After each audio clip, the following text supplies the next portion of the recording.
យន្តនេះគឺនៅក្នុងចិត្តនឹងវត្តអូត្រេសបាទស្ថិតនៅភូមិកគីសង្កាត់បាត់ត្រាំងក្រុងកំពង់សោមបាទក្រុងកំពង់សោម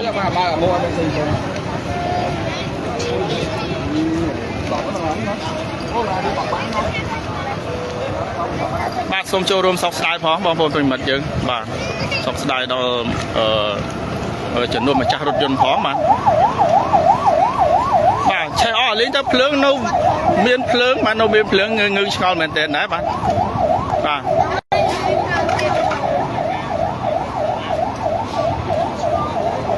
បាទតួខ្លួនឆេះអស់លេងតែផ្នែកមកកណាត់ខាងមុខហ្នឹងសញ្ញោផ្លឹបផ្លែយ៉ាងសង្ហាបាទយ៉ាងសង្ហា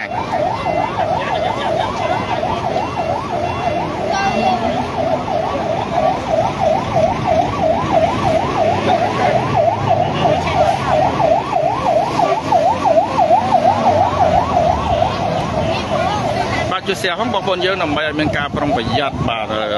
ចំពោះការត្រួតពិនិត្យនៅប្រព័ន្ធរថយន្តបាទមុននឹងធ្វើការធ្វើដំណើរនេះជាករណីមួយដែលពិសេស